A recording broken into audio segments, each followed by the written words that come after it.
Well, good afternoon, and thank you for joining us for today's CEDA live stream, Economic Recovery, Opening Our Borders. I'm Melinda Salento, the Chief Executive of CEDA, the Committee for Economic Development of Australia, and I'm really glad that you've joined us today for what I think is a pretty topical issue and what I'm sure is going to be a pretty interesting conversation. As always, let me start by acknowledging the traditional owners of the land in which I'm joining you from, the Wurundjeri people of the Kulin Nation, and pay my respects to elders past, present and emerging. As I was thinking about our topic today, I actually thought it's perhaps pretty poignant when you think about acknowledgement of countries and welcome to countries. We've become very focused on our borders, and perhaps I could ask each of you to reflect after the live stream on the experience of our national borders and what that was like for the traditional owners when Europeans arrived for the first time. But also when you think about a welcome to country, that's really a process or a tradition, if you like, about acknowledging people as they come across your borders and bringing them safely onto your land and asking them to adhere to your rules and traditions and cultures. So in some ways, I think pretty relevant to the conversation that we're going to have today. I think all of us have become a lot more aware of borders over the last 2 years than we had been for some time, both our domestic borders across states and of course, our international borders. So maybe just a little bit of different context to think about the first Australians and what that meant for them also. What a session we're going to have today. For anyone who's been reading the papers, listening to the radio, there's no doubt that the focus on our international borders is really clear and strong. It's right on point in terms of our economic recovery, how and when we're able to open borders, how we see the movement of people, particularly migration, is going to be a huge factor determining the strength and shape of our economic recovery. But also as a nation of travellers, we're very focused and interested in when those borders are going to open and when we might be able to travel again to see family and loved ones and to enjoy the things that we were very used to before the pandemic. Joining us today for the conversation is, of course, Michael Outram, the Commissioner for the Australian Border Force. He's going to have some fantastic insights to share with us. But before I ask him to get started, a couple of housekeeping matters. Firstly, we always love to share the insights that we've got on social media. So if you are so inclined, get onto Twitter, tag us at CEDA_news, and the hashtag is #OzBorders, or OzBorder, I beg your pardon, that we're looking for today. And then you'll see on your screen, of course, we always like to give our audience the opportunity to engage in the conversation and discussion. You can do so through the Pigeonhole app. Details on the screen now, or you can just type in ceda.pigeonhole.at in your browser, and the password is border. So jump on there, put your questions in. We've got a huge audience, so can I just ask two things? One, questions that are really relevant to our speaker today and his area of expertise and what he's able to comment on would be very helpful. So asking him about when Western Australia should open their borders is probably not the best use of our time, as one, for instance. But also because we've got so many people, it would be helpful for me if you see someone that's asked a question that's similar to yours, just jump in behind them and vote on that. It just helps me to manage when I'm sure going to be quite a few questions today. So really looking forward to the conversation, and that's enough from me. I'd just love to invite Michael Outram, APM, Commissioner for the Australian Border Force. He's going to give us some opening comments, and then we'll dive into the Q&A. Over to you, Michael. Thanks, Melinda, and thanks to CEDA for the opportunity to discuss the work of the ABF, and good afternoon, ladies and gentlemen. Talking about borders, Melinda just now mentioned our international border. I prefer to look at it as a system rather than a barrier that connects our economy, our supply chains and our people to the rest of the world. And it's actually a really complicated system, and the component elements of which have collectively evolved and served Australia as a means of firstly generating economic prosperity and migration, of course, and then protecting our way of life. And that's been going on and evolving since Federation and beyond Federation, of course, over 100 years ago. The ABF, we occupy a strategic position at the international border, not the domestic borders, the international border, and we are actually an integrated border agency whose functions and powers encompass customs, with a customs service for Australia, migration, and civil maritime security duties. And this is quite rare globally, not unique, but rare. And this cumulatively obviously means we facilitate trade, travel, migration, and at the same time allows us to deal with a range of security-related threats and risks. And so we're not solely, though, responsible for all things border, much as been reported over the last 18 months, where people try and pin a lot of things on us, but we're not responsible for everything at the border. And so we have to work very closely with domestic and international partners and, of course, industry. And since I last spoke to you in September last year, it's been a really busy year. While continuing to support the COVID-19 response, we've also backed whole of government efforts.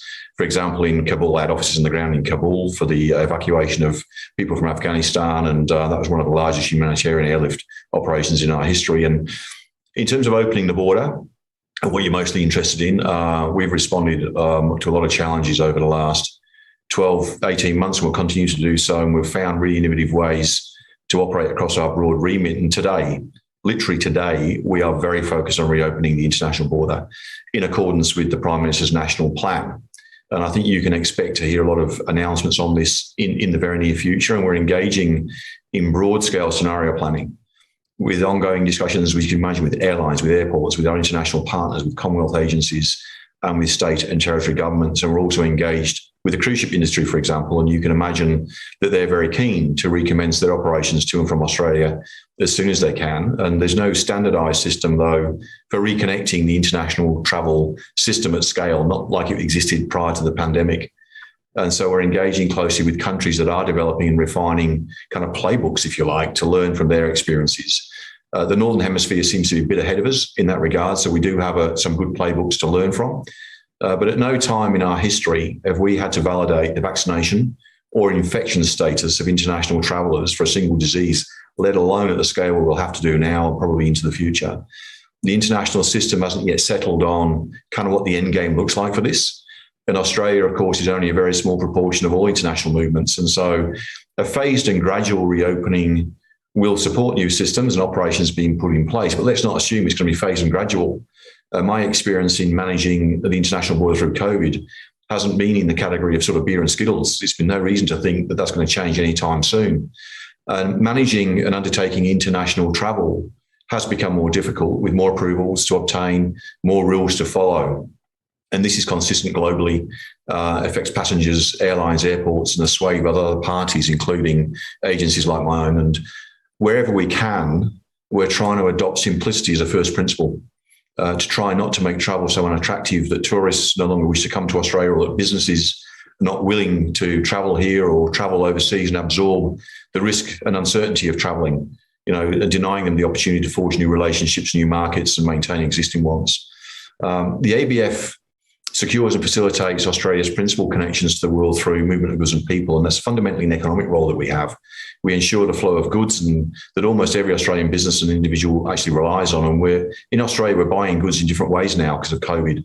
Online purchases are, generally speaking, the only viable option for many people and businesses that are facing lockdowns, extensive lockdowns. And in 2020-21, we facilitated and processed 97.9% more sea cargo and 25.8% more air cargo than the last financial year. So as the customs service and the second largest revenue collector behind the tax office, our objective is for all traders, of course, to comply with their customs obligations at the border, including through the pandemic. And customs compliance measures ensures that trade meets community expectations, of course, but also that the government collects appropriate revenues, but also that there's a level playing field, fair competition for businesses that are doing the right thing. But at the same time, we are seriously looking for ways to reduce red tape and speed things up, particularly in a post-COVID or a COVID recovery environment. And we're central to that with government. And how quickly and easily businesses can trade internationally has, of course, an effect on Australia's continued economic prosperity. We know that. And the Australian Trusted Trader Program, for example, plays an integral role in facilitating and streamlining the movement of goods across our borders. And there are 855 Australian trusted traders, and they represent almost a fifth of the value and 10% of the volume of Australia's two-way trade. We also play an important role, and we're currently involved in negotiations around the implementation of Australia's free trade agreements. over the last year, we've supported entry into force of the Australia-Indonesia Comprehensive Economic Partnership Agreement, the PACER Plus agreement with our Pacific neighbours. We're involved in the negotiations with DFAT, with the UK and the European Union, and working on legislative amendments for implementation for the Regional Comprehensive Economic Partnership Agreement. And so we're very much involved in how we can provide our operational insights and the insights industry give us to provide to colleagues across government as to how we can basically benefit and eliminate barriers to trade. We do work in a modern border environment. It's dynamic and complex, and from a threat perspective, looking at it through the black hat, if you like. I'm an ex-police officer, and I do tend to look at threats as well. And it's characterised, including through COVID, by increasingly sophisticated organised criminal entities who are exploiting the border to circumvent migration, visa, trade, and customs laws. And our intelligence, including that from some of you remember the AFP's recent Operation Ironside, tells us that the scale of trusted insiders who infiltrated Australia's supply chains and those overseas, who are exploiting foreign workers, who are supporting organised crime in this country, I've got to tell you, is a great concern and cannot be tolerated. And it's not good for our community. It's not good for legitimate business. And so we need industry to stand with us to help identify and weed out the individuals and companies who are concealing themselves in our supply chains, and those in senior roles who are willfully blind to what's occurring under their nose. To prevent harmful goods from reaching our shores and to make our border a hostile place for criminals and chiefs to operate, and to ensure our migration system isn't being used to exploit foreign visitors, such as foreign workers and students, we need the best legislative framework possible for the ABF. And when the ABF was established in 2015, we assumed responsibility for enforcing a variety of laws with our powers spread across 35 pieces of legislation with 500 provisions. And as you might imagine, that poses challenges for an operational agency. And at present, the ABF's core functions are not defined in any of those laws. And our powers are under different acts and do not always align. And this has real-world consequences for our operations. For example, if in the course of enforcing a Customs Act warrant, our officers uncover evidence of serious Migration Act offences, they're unable to act on that evidence until they go away and come back again with a Migration Act warrant.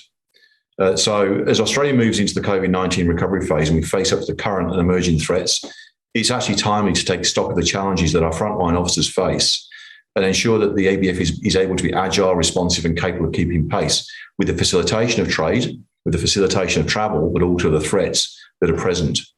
In the last year, the ABF detected record volumes of illicit drugs at our border, and our targeting of goods based on risk and intelligence has never been better, never been more effective. Our strike rate is great. Yet the volume of illicit drugs being consumed in Australia each year continues to grow. 2020 was the Australian Criminal Intelligence Commission's fourth year in conducting national wastewater drug monitoring. And that produces really reliable longitudinal data. And its results are that an estimated 20.1 tonnes combined of meth, cocaine, MDMA and heroin was consumed in Australia that year. That's a lot. And the vast majority of that, of course, we know, crossed our border undetected. And our screening technologies, therefore, clearly have to evolve along with our targeting capabilities to allow us to screen more goods at scale, but also at speed so we don't slow industry down. And commerce. So as well as industrial scale drugs importations, we've got revenue and duty fraud, trade-based money laundering, migration-related crimes, and a lot of these are being facilitated by operators at the border. And so I'm saying that we are obliged and obligated in the ABF to do whatever we can to boost our capability to counter them. In COVID-19, and Operation Ironside laid bare some of the economic and security challenges we face at the border beyond a kind of a reopening of the international border. And we've got to work with industry to design and manage the border in ways that both drive economic prosperity and promote harm reduction, but not as mutually exclusive concepts. It's got to be to both the benefit of regulators and industry, and emerging technologies, new infrastructure and aggregated data holdings actually create an opportunity for us to fuse those two previously competing elements together. And COVID-19 gives us a platform where it requires us to build new systems and processes that allow us to determine at scale the identity, health and eligibility requirements of travellers and crew before they arrive. And there's a real imperative, therefore, for industry and ourselves to work together, and we're doing that right now, to figure out how to ensure that the border becomes, kind of more hostile for threats, but also it actually doesn't penalise those who are doing the right thing, and in fact gives them a more seamless border experience. So beyond the phased reopening of the border, we've got to design and manage the border in ways that both drive that economic prosperity and promote harm reduction. And these challenges, along with emerging technologies and new infrastructure that is planned and sometimes being built, Western Sydney International Airport, for example, and our aggregated data holdings, they all create a great opportunity, I think, for us to fuse economic and security outcomes together and service force multipliers. And so we've got to find a new way for industry, for regulators to work together to co-design the future border. And as the frontline border enforcement agency, I can tell you the ABF is going to continue to evolve and adapt to support the pandemic response, to support industry in a post-COVID recovery environment, but also to manage some of those threats that I talked about. Thanks. I've got you on mute, Melinda. Can you? I'm on mute because I went to sneeze. That's the first time I think I've done that in one of these live streams, so apologies. There's an awful lot in your comments there. Now, you're not going to be surprised that the first questions are really about movement of people across the borders, and the opening up of our borders and the role that you're going to play and your organisation is going to play. So let's start with the top question really, which is about how we're going to manage the identification of people who've been properly vaccinated, which vaccines we accept, et cetera, et cetera. You understand the direction of the question. I'm mindful someone's asked it in a slightly different way, and it reminded me of my travel days when we all had the little yellow passport, if you like, vaccine passport, that we've had the stamp that said we had our yellow fever injections and all the rest of it. So how far advanced are we on that? And what does that mean for the sort of initial opening of borders here in Australia? So we're pretty well advanced in Australia.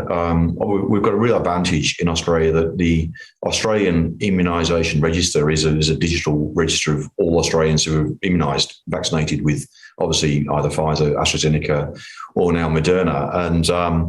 And there's work being done to make sure that that information is able to be provided in a secure way to airline check-in agents.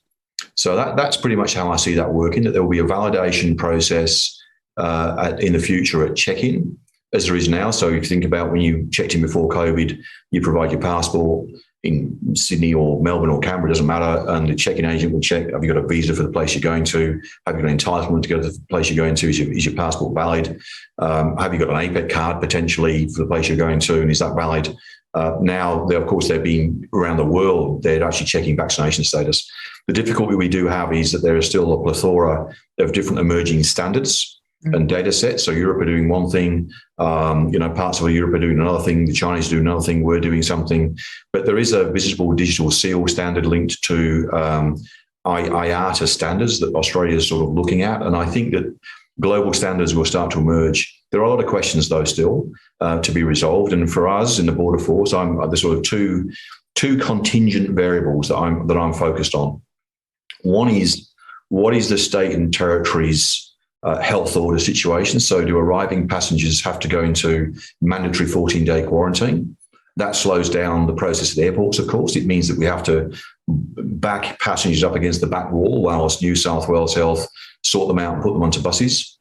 Whereas if there's a shift to a home quarantine 7-day sort of arrangement, and provided the states and territories will accept digital information about flight manifests and where passengers declare they're going to be self-isolating, then they could, in theory, go back to the old model of going through SmartGate straight out the back door and straight home.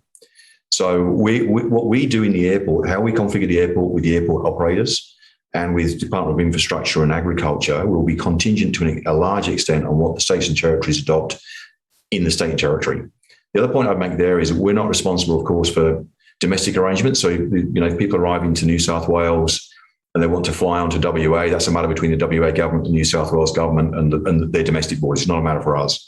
The other contingent variable for us is what's going to happen overseas. So you're right. So will airlines be able to check if it's an Australian vaccination certificate? That's probably quite straightforward because we can provide the technology to enable to do that. But are we going to accept vaccine certificates from China or from North America? Or if somebody doesn't have a certificate, what are we going to do? And so, somebody who can't be vaccinated because for medical reasons they can't, how are we going to treat them? Children under 12, how are we going to treat them? These policy issues are being worked through right now. And I think we'll start to see, firstly, some small and gradual incremental movements at the international border, but I think it potentially will move much more quickly after that. And you see in the national plan phases B and C and D. We could potentially go through B and C quite quickly to D, but it depends very much on the appetites of the states and territories. But let me tell you this, we are absolutely in lockstep with airlines. We're meeting with them almost daily, and with airport operators, particularly at the moment Sydney, because it looks as though New South Wales is probably going to be a first mover, not necessarily, but we're not just working with Sydney Airport, but at the moment, obviously with SACL, we're very much engaged with SACL at the moment about how that airport might operate and how we might support each other in that process. So, Michael, let me let's unpack it if we can a little bit more detail, and you can, use Sydney Airport if you like as a bit of an example. Like, I think there really is great interest in how we're going to manage this vaccine issue up front, like, determining who's got a valid vaccination certificate and just the practicalities of that. I mean, just from your perspective, even if we get agreed standards, presumably that's not going to cut across all countries. We know that there's going to be better governance in certain places, if I can put it that way. How are you and your team thinking about this in terms of what's likely to emerge as we open? Is it going to be agreements with where we recognise vaccine passports from some countries? Is it something that we're going to be prepared to accept that particular airline staff have checked prior to people getting on a plane? Or is it something that's going to be double checked at the border? And therefore, what's the genuine scale or capacity of the system to deal with this until we get to a point where, the bulk of the world is on a certain standard? Well, I think if you look at the Northern Hemisphere, there's the capacity and the scale there now in terms of flights that are moving across the Northern Hemisphere. So we look at the lessons there. Now, not everybody can produce a vaccine certificate in that world. So what the British have done, for example, is they've introduced a £10,000 fine for non-compliance with their various health requirements. And what I'm told is they're seeing very high levels of compliance since they introduced the £10,000 fines. That's where our passengers make a declaration.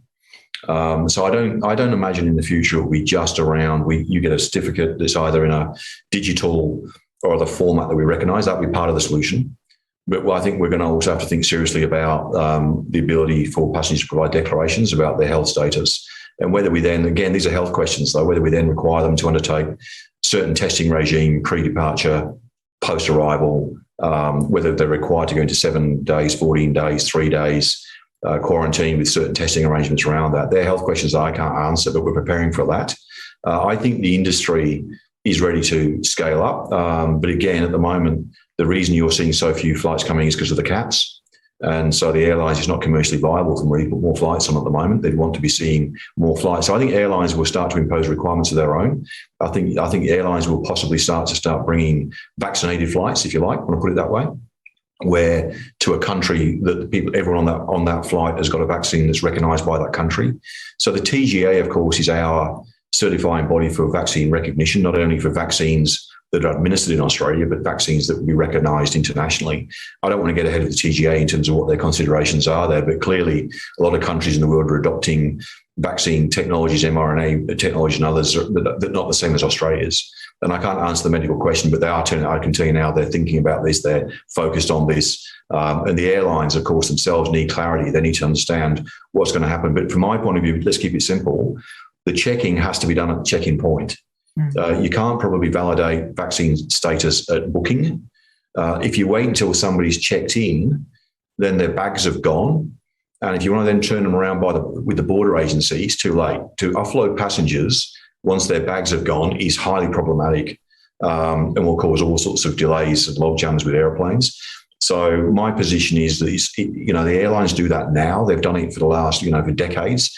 There's a legislative framework that imposes potential fines on airlines for doing the wrong thing at check-in, for not validating passengers' credentials and eligibility to fly, for visas, for example, for exemptions, for example, through COVID. So I don't see there's much change in terms of asking them to validate, whether it be digitally or by means of citing a declaration or through our automated advanced passenger system for that permission to be given to uplift the passenger. So I do think that the systems are there. It's just a question of sort of wiring them together. And I think there'll need to be some workarounds. We're not going to go from woe to go. So we are developing a digital passenger declaration. That's been announced publicly. Home Affairs are doing that work.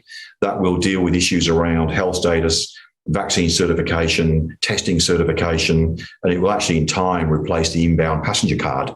It'll become digital, but that's not going to be, ready to rock and roll in December straight away. The first phase will be ready, but it will evolve, I think, through the first few months of 2022. So we'll have to have some workarounds with industry and obviously communicate very, very carefully with passengers so they're really clear before they book a flight about what the requirements are. But I can't ignore the importance of states and territories on this, Melinda. Being clear about and building confidence about their health settings in states and territories will be crucial if we're going to get international travel going again. And CATs and 14-day mandatory quarantine won't be something that I think that's sort of viable commercially for airlines to really start to pick up. Yeah. So one of the questions, not surprisingly, here is around, how long is it going to take, do you think, before we're starting to see the movement of people across borders that's of a similar scale to what we saw prior to COVID? And I mean, there's obviously some policy decisions there, and that's for the politicians. Yeah. But I guess let me ask that question in the area of your expertise. I know prior to this live stream, we had some conversations just around what all of this means for the capacity of airports and the capacity of your teams to be able to be getting people through. And if I look at, think about SARS, you think about early days when we were still moving around a bit with COVID and entering buildings, temperature checks and all those sorts of things. Is that going to be part and parcel of it? And how much is that going to slow it down? And at what point do we get back to something like full capacity? So we've been modelling the throughput at each airport. And from a Border Force point of view, we can put on fast lanes and slow lanes.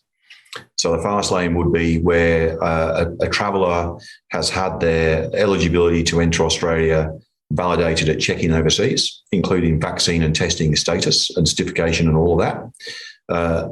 Their details are provided digitally through the digital passenger declaration. We on-forward that to states and territories so they know who they are, where they're sat, what their contact details are, where they'll be self-isolating, etc. And they'd arrive in Australia, go straight through a smart gate, get their bag and go straight home. That's possible. Alternatively, if the state health body wanted to do temperature checking and manually intervene with all passengers and sort them into a sort of where you can go into a hotel, you can now go home, that's going to slow things down. And they'd have to do that at the back end of our process. And so that we'd then create a slow lane, because what we wouldn't want to do is back up all the passengers against the back wall. So we'd want to hold them and stage them through the airport in a more orderly way so that we don't create huge compaction in certain parts. So that would definitely slow us down. So at the moment, we can cope with, on a single pier in Sydney, about 2,700 a day. So if you times that by two, that'll be 5,400 a day in current settings. If we start to speed up, we could get very quickly to 5,400 and to 10,000 a day very quickly, provided we can start to get those fast lanes going. So that's why I'm saying to you, the contingent variable for me is what the health settings are in each state and territory. And we're working very much now with states and territories to understand what their requirements might be. And we'll support them on those, but that will determine the throughput of passengers.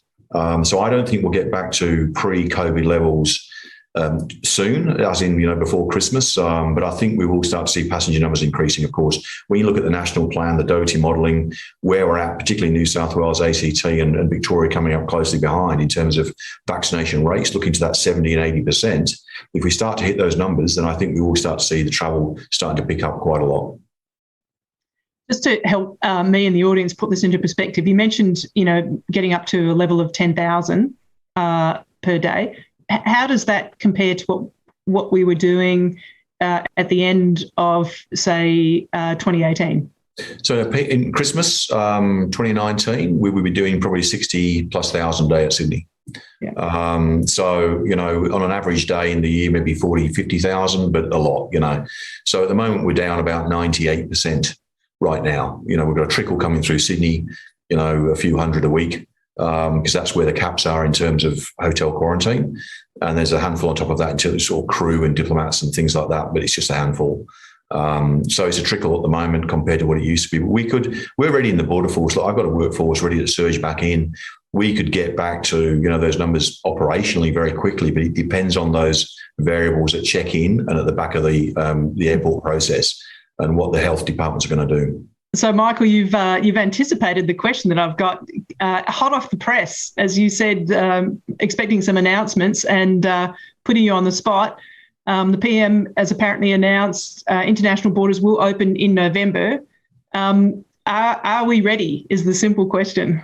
Border Force is ready. As I said to you, we've been planning for this for a long time. But what we do have to do is settle those questions of detail with the New South Wales Health Department and the obviously New South Wales Police, and we're doing all of that work now with our colleagues across the Commonwealth. We've been very closely engaged with Jeff Colbert and his team at Sydney, and also with the airlines, with Qantas, of course, with Singapore, with Emirates, with all the airlines. We've been engaging very closely with all the airlines about being ready. So yes, we'll be ready. And of course, we're ready to scale up if we need to, but it does require those health settings, of course, to be calibrated to enable the throughput to pick up as well. Mm. So you mentioned Singapore. I'm absolutely sure I'm sure you're looking at the experiences of other countries and airports that have opened. And Changi is, of course, one example. But I know perhaps at the other end of the scale, maybe unfairly, is Heathrow. What are you learning from other countries that are sort of ahead of us in opening up? And who's best practice, or where are we looking to sort of learn from as quickly as possible? That's a really good question about best practice. I don't think there is a sort of a best practice. So we're very close, of course, to Canada, United States, New Zealand and the UK. And they've all adopted very different approaches. So the UK's approach is they've got a sort of a country risk model. So by and large, most countries are green for the UK, but if you're red, then you can only come into certain airports, certain terminals in certain airports, and you've got to go into a certain quarantine arrangement. But most countries are green in that case, whereas we're sort of edging towards focusing on vaccine status in Australia. The Americans have got a very different approach because they're putting most of the impost on industry, because in the United States, not every state has got vaccine records, so passengers can't produce a digitized record or even proof of the fact they've had a vaccine in some states. So we've got to think about that very differently. And the Europeans developing their own digital processes for certification of vaccines. So Changi, of course, is a hub, as is Dubai. And so they've got different sort of problems, because you've got to think about, there's been a lot of talk about these green lane travel, like we've had with New Zealand.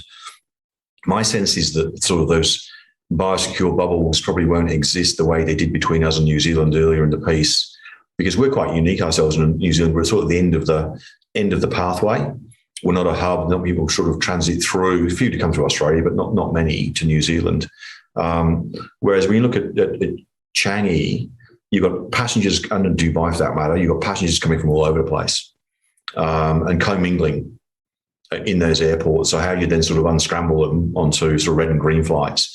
So I don't think that we've solved the problems yet. Singapore have put in place a number of sort of processes with, say, other countries in the region. They've got sort of mutual recognition of, say, business type travellers, and put in place different quarantine arrangements so you can come to a hotel and have a business meeting and go back again. There's been some quite bespoke arrangements, but I wouldn't call any country out, Melinda, as being sort of the best. We're looking at them all. We're particularly engaging regularly with our colleagues in Europe and North America, though, in that regard.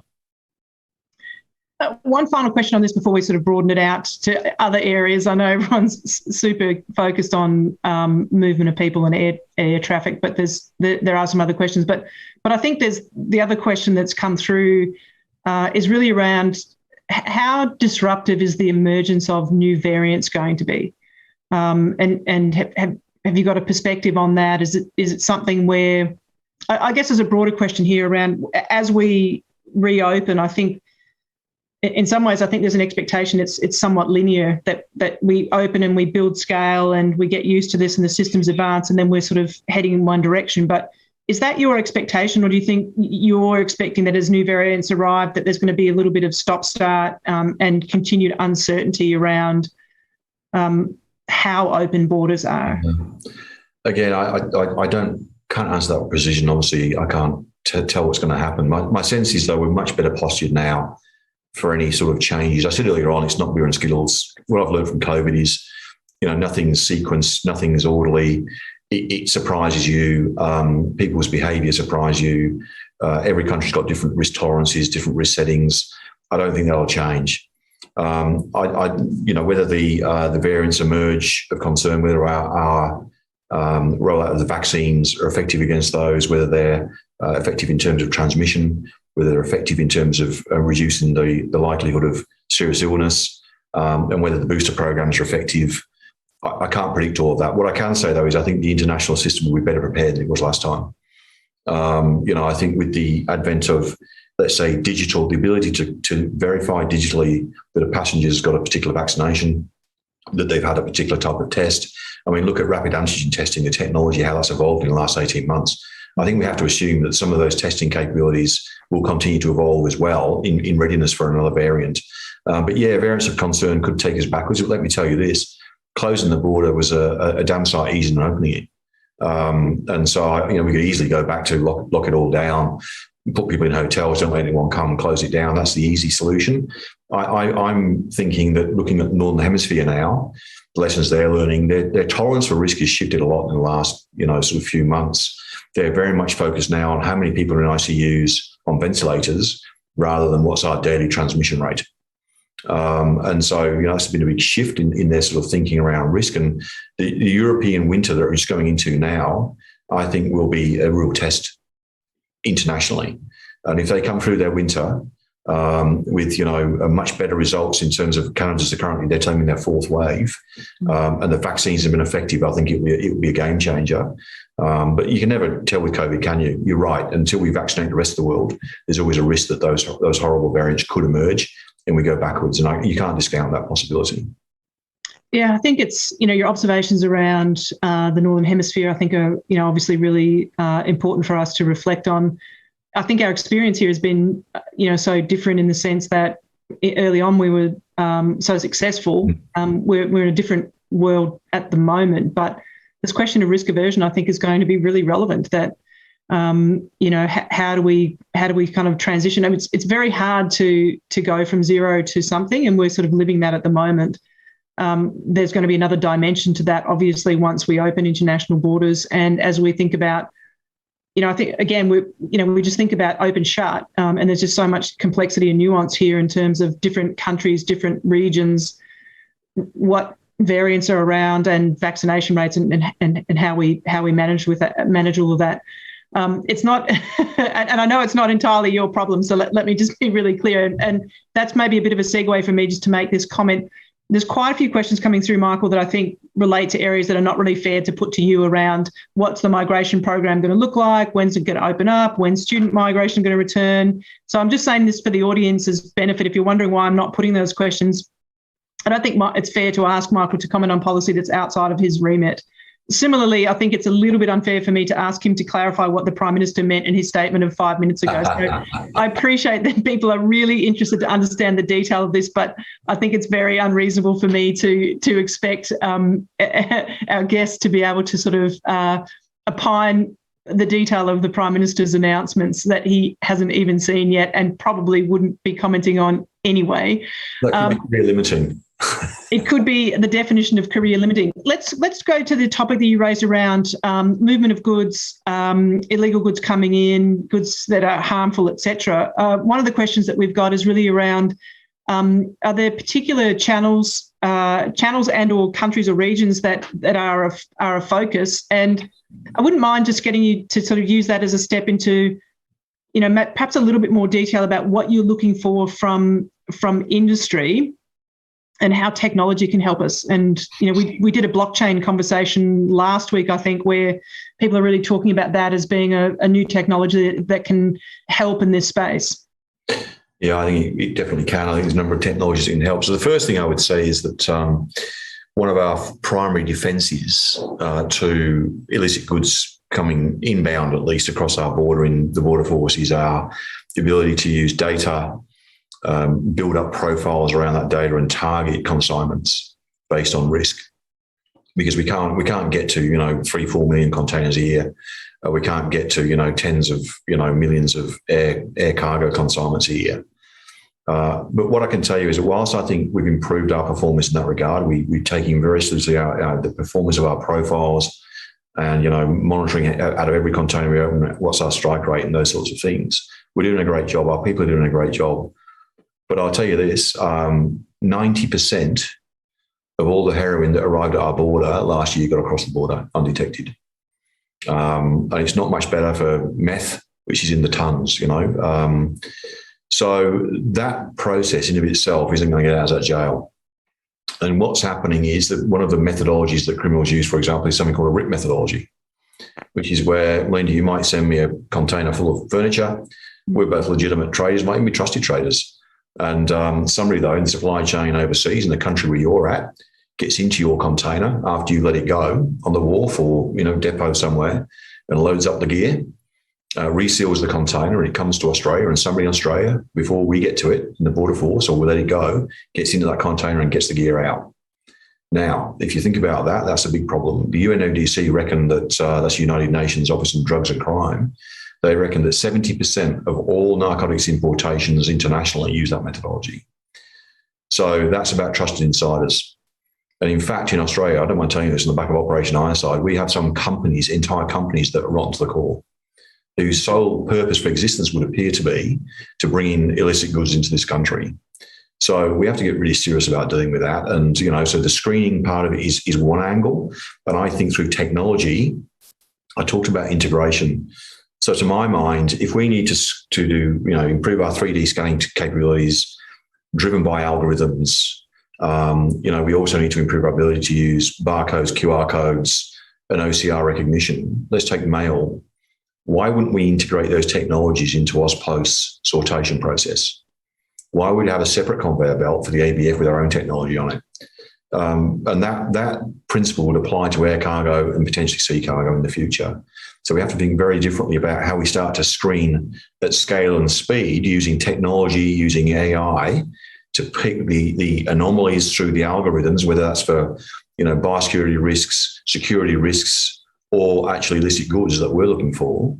And then there's a possibility there further integration between ourselves, agriculture, and the sort of more border security, terrorism type focus. But we also have to get serious about the border. So the border force, we've retreated into our trenches over the last 20 or 30 years. I went to visit Townsville before the lockdown here, and there's a big sign on the wharf there at Townsville saying this is a customs controlled wharf. And then my officers had to ring the security guard for permission to get on it and get a key to get in. Didn't look to me like we're in charge of anything. So we've got to reassert our presence at the border as the customs, service, and that means knowing who's who the licensed brokers are, who the depot operators are, who their employees are, and working to identify the rogue dealers there. And it's a big problem. I can tell you from Operation Ironside, we've got a big problem at our border in terms of infiltration. Some companies have been infiltrated without knowing it. Some companies have been infiltrated and have turned a blind eye, and some companies have been set up just to do the bad stuff.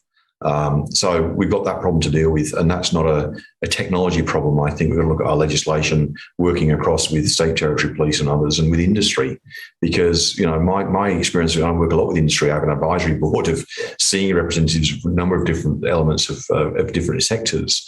Nobody I know in industry wants all those drugs coming into our country. Nobody I work with the industry wants people to get away with not paying their dues in terms of duty or revenues, and seeing these other companies getting a free kick. So I think we can work with industry to solve some of those problems, and we already have Border Watch and those sorts of mechanisms in place. But I think we need to do more, and I think co-designing regulations, compliance, and just improving the system, the border system, to make it hostile for criminals to sort of get themselves and lodge themselves in is vital. It's vital for our country. I mean, these 20 tons of drugs, for goodness sake, it's a lot. We can do a lot better. Yeah. You sort of touched on two issues which I'm going to pick up in a couple of questions as well that are coming through. Anthony's asked a question around is there consideration being given to prioritising the opening up of maritime borders and the movement of seafarers, and perhaps just an opportunity to sort of a bit of a state of play, if you like, around what those sea borders are looking like and what you think the next 12 to 18 months looks like for opening that up. And if you feel like it, you can just talk a little bit about cruising as well. Yeah, I will. Look, that's actually not been a bad news story because we've actually managed to keep our economy going through, and the states and territories have been pretty good. I mean, it's not been without its problems. We've had seafarers arriving COVID positive. You'd have heard a lot of the news around Western Australia and Queensland of some of those vessels arriving with COVID positive crew. But by and large, it's been dealt with really well. And we've whether it's you look at the Pilbara, we've kept the economy moving. Those vessels have kept on coming and going, loading them up with ore and other things and getting them offshore. So I think that we've done a pretty good job with industry in the states and territories to keep, if you like, the seafaring industries, the international sort of sea cargo industry moving. It hasn't been without its difficulties. You've got different state and territory laws and regulations. We've had problems, getting crew in to sort of change out, crew need to come out. And it has been clunky. And I know I've had that feedback from industry. That there's some of the border restrictions around the domestic restrictions have driven them mad because they're all different. They don't, even within some states, they've been sort of different. So that inconsistency has been there. We acknowledge that. But I'd say if you look at the way we've kept it going and kept it moving between ourselves, industry and the states and territories, it's not a bad news story. Cruise ships, I know a guy, I don't know if anyone else knows Joel Katz. He's the CEO of the Cruise Line International Association, and he's a member of my advisory board. And they've prepared a lot of plans to get cruising going again in Australia. And of course, currently the biosecurity determination prevents that until at least December. So there'll be no international cruises going before December. We've got some practical problems we've got to work through. We are working through, and so it's kind of like, how would they resume? And again, it would come down though to the comfort of the states and territories. Because if you think about it, not only is the ship got to come into Australian coastal waters and into a port, but the crew do. And on these ships, sometimes you're talking about, 1,000 plus, more than that even, sometimes 2,000 plus crew, and they're generally speaking foreign crew. So we've got to, again, approach this with the states and territories, work with them individually. My sense is that we'll probably start off sort of smaller cruises, perhaps around Australia's coastal waters between states and territories that agree to do that with maybe vaccinated Australians and permanent residents. I don't know. I'm just thinking out loud here.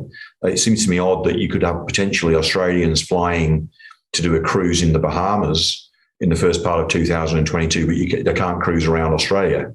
But anyway, there's sort of practical problems for the future. And then potentially across the Tasman, we've been talking with our colleagues in New Zealand when the conditions are right for that to occur. So we are working and talking with the cruise industry and across our partners in government about how, from a policy point of view, this might start to work again. But it is subject to that biosecurity determination, and whether it's extended in December or not, I can't tell you what's going to happen there.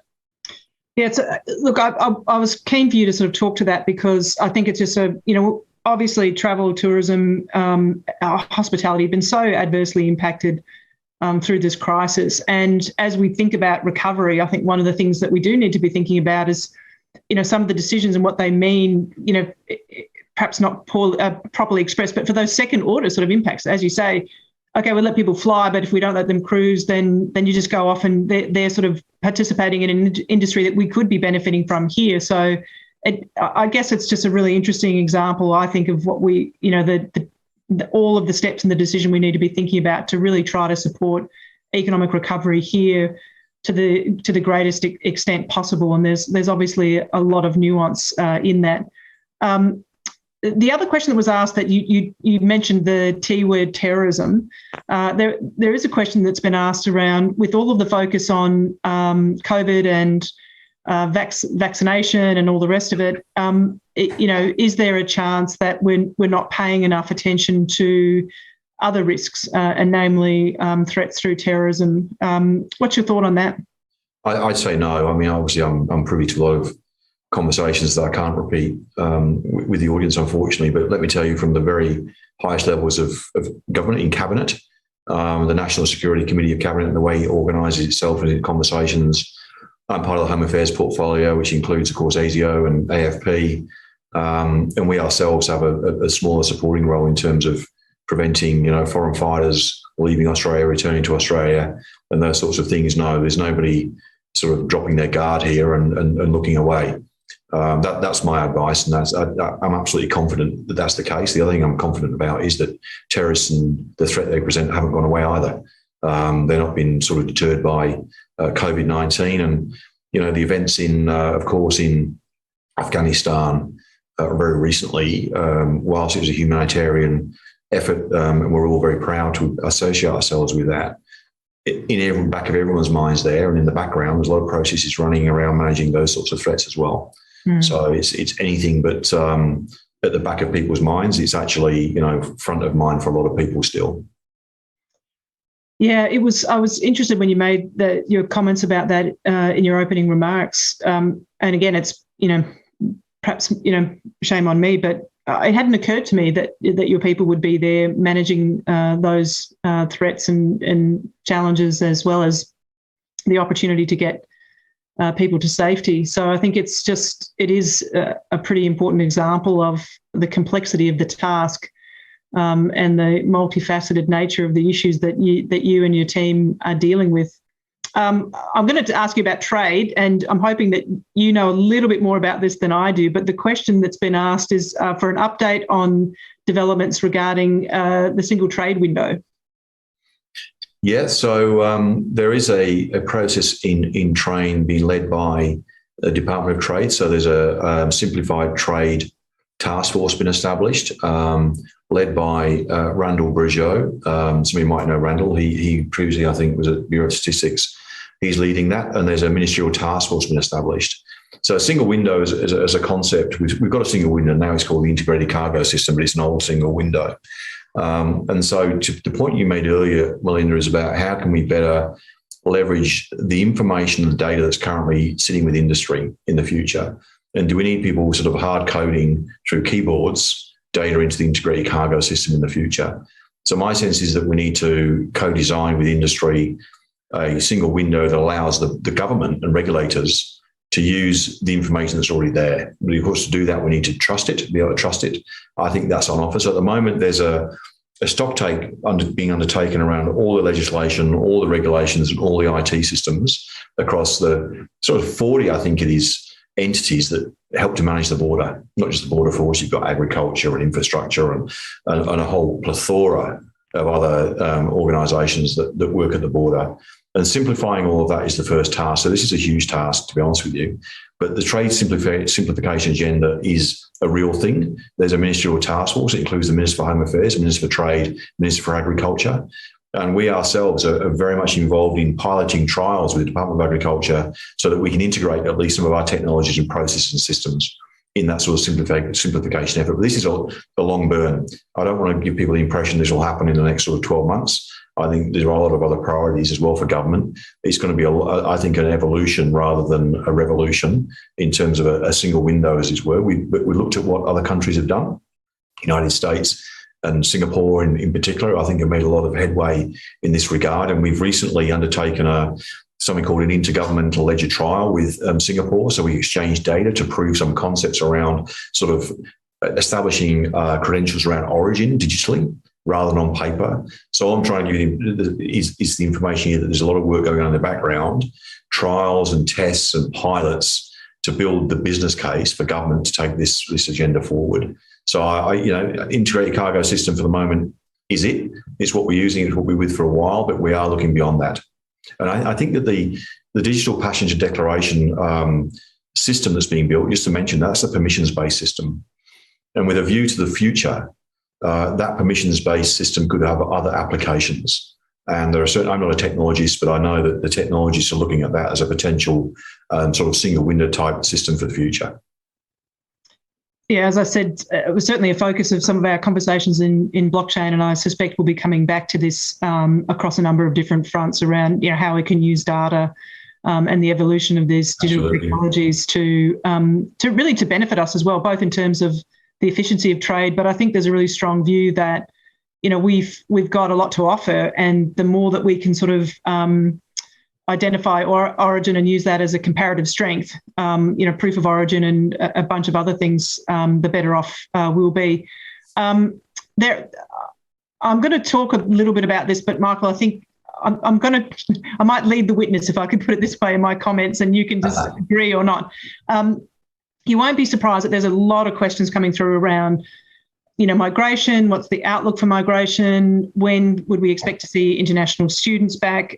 I think I'm right in saying that that's probably not your area of policy deliberation where the rubber hits the road for ABF is around being able to manage those movements of people once decisions are made about caps and number of students, et cetera, et cetera. I might just sort of correct you a little bit there. That's true. But we also have an enforcement role under the Migration Act. So if there's non-compliance, we run detention and we undertake removals from Australia. So we do support the Department of Home Affairs in terms of those sorts of compliance and enforcement type roles. Yeah. We don't do the policy and we don't run the visa program. No, that's yeah. And so I guess the sentiment of the questions is very much, when are we going to get back to business? and I guess where I was going to lead you was to sort of say what I was hearing very clearly from your comments earlier is that from your perspective, you're ready to get back in business. How quickly you're able to do that is actually going to be, really guided by the decisions that states, governments make around how this process is going to work. And the more focused they are on enabling the freer movement of people, subject to all of the requirements around proof of vaccination, then the faster you and your team will be able to kind of scale up to pre-COVID-like activities. Is that a good leading the witness summary? Kind of, yes, it is. But I'd add to that the importance of the current trials that have been undertaken around 7-day home quarantine. I think they're an important part of this. So if you can get people away from 14 days in a hotel, then you're going to create more attractive form of travel. So at the moment, if you had to come back to Australia off a holiday and spend 7 days at home, are you going to wear that in terms of the additional cost to your holiday and your time off? Whereas at the moment, 14 days in a hotel in New South Wales will cost you about $3,500 as well. I suspect that probably isn't an incentive to get travel going again. Mm-hmm. So I think it is contingent also on those arrangements. And I think as testing technology, so confidence in vaccination certificates and confidence in testing pre and post border, rapid antigen testing technologies, they're all part of the mix here. Because I think if you get people down to 3 days, do you know what I mean? I think that you're cooking on gas to an extent then, because people are going to think, okay, well, in terms of risk reward, that's kind of worth my business trip or worth my holiday. Whereas, at the moment, 14 days in a hotel, $3,500 each. So I think it's contingent on a number of things, but we're ready to rock and roll in terms of our processes, whether it be manual or automated, and we're already building them, the automated ones. I'd tell you that we're ready to rock and roll. Well, I think that's a fantastic place to end our conversation. We knew the hour was going to go quickly, and so it has. I think everyone's really greatly appreciated your insights and comments today. It's obviously front of mind for people. Your comments on rapid antigen testing, anyone who has heard me talk knows that you're singing my tune there. I think one of the things we absolutely have to do is just keep a close eye to what's going on overseas and try to get as many tools into our kit bag as possible. I personally think we've been a bit slow off the mark there, and anything we can do to improve the movement of people. We know how important it is both to our economy, but we know as travellers and migrants to this country how important it is to stay close to family and friends. So hence I think why so many people are just so interested in this topic. And as we remarked through the conversation today, new developments and decisions being taken at pace. So it is very much watch this space.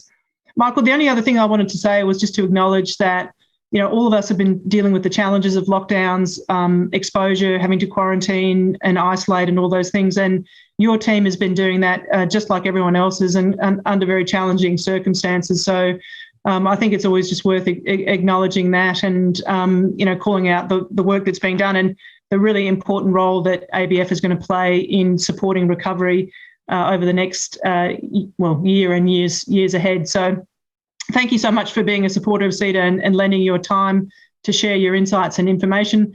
For the audience, it doesn't stop today. We've got lots of other interesting events coming up in the spirit of some of the things that we've talked about today. We've got an event next week on digital competitiveness, which I think is just going to be super interesting. So if you're interested in that or anything else that we've got on, whether it's live streams or the many blogs that we produce or podcasts, please jump onto our website, CEDA.com.au. Thank you again to Michael Outram from the Australian Border Force. Thank you to all of you. Enjoy the rest of your day.